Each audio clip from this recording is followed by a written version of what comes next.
I'm Chris and welcome back to my channel. Hey, recently I shared with you how I sold a 1961 Desoto, even though that Desoto was my most favorite vintage car ever. Well, by selling that car, it freed up the car money that I had wrapped up in it, and now it gives me an opportunity to buy something else. So in this video, I'm going to share with you some of the cars I'm looking at for my next purchase. Secondly, I'm going to share with you some of the rationale and the parameters I'm looking for in this next car. And thirdly, I'm going to ask for your opinion on what you think I should buy and what cars you may want to see in some upcoming videos. So let's get right to it. That Desoto, man, that car was a lot of fun, and I really enjoyed it, and I got to make some videos to memorialize my time with it. But one of the things I didn't like about that car was the amount of effort and maintenance it required. Between tweaking the carburetor and adjusting the brakes and all the other little things a vintage car always seems to need, that car became more and more effort and less fun. And so it sat in the garage more than any other vintage car I've had. And so that's leading me to what I think I want this next car to be. You see, my passion has always been with these older cars, but I think I want this next car to be something newer. It's a daily driver, something more reliable and dependable, and something with more creature comforts too. That leads me to the next step of what I'm looking for in this next car. You see, I've got 4 kids, and most of my driving involves those guys, whether I'm taking them to school or sporting events or a date, or we're just going out for a bite to eat.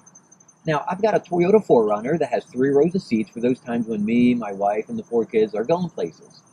But this next car needs to have as much seating as possible. So that's going to exclude certain cars like a Miata or a Honda S2000 or an MGB.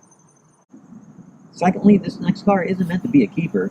You see, over the past several years, I've been slowly chipping away at this bucket list of cars I've always wanted to own. And I've been doing that by keeping a promise to myself to only enjoy a car for about a year, sell it, and move on to the next car on the list.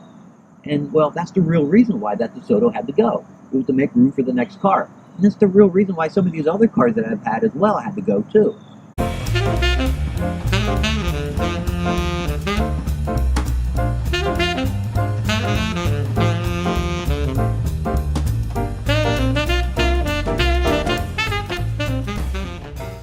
And this next car is going to be the same thing. I'm going to keep it for a year, enjoy it, make some videos to memorialize my time with it, and then move on to the next car. So, what's on my list? Well, let's take a look.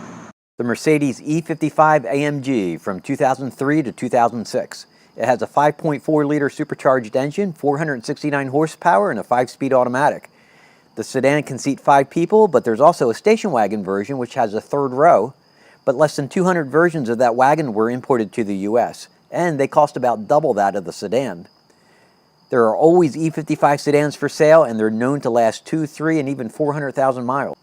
The Dodge Ram SRT10. From 2004 to 2006, Dodge took a standard half-ton truck and stuffed in a Viper drivetrain. With 505 cubic inches and a 6-speed manual transmission, this Ram had 500 horsepower. Even though I prefer the look of the standard cab, there was also a quad cab version of the truck, which is probably what I would have to have. Strangely, that quad cab version only came with an automatic transmission. Even with an insane 5,600 pounds, the quad cab would still accelerate 0 to 60 in 5-second range. There were about 9,500 of these trucks made during that 3-year run, with about half of them in the quad cab variant. The Fisker Karma. This is probably the sexiest of my choices. The Karma was made only for 1 year in 2012. The Karma is an electric hybrid where you can run on all electric power, and then the gas engine is used to charge the batteries, much like the Chevy Volt.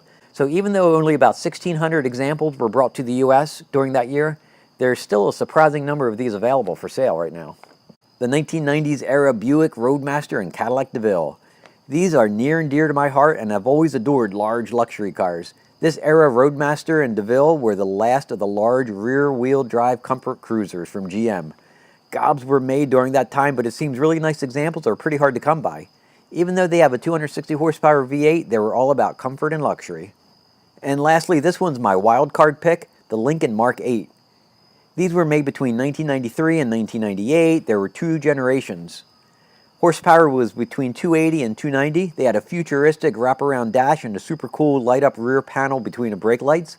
I've never had a Lincoln before, so this would be something new and fun. But with only 2 doors, practicality would suffer. So there you go. What do you think about these cars I'm looking at? I think they all pretty much fit the bill for what I'm looking for in this next vehicle, and I think they're all pretty fun and exciting and cool, and for different reasons too. So which one do you like? Which one would you like to see in some upcoming videos as well? I'd be curious to know. Also, did I leave anything off the list? Is there another car or truck I should look at or consider? Hit me up in the comments section below if you have other ideas or suggestions for me. And so, thanks for watching. I appreciate your time, and I'll see you on the next video.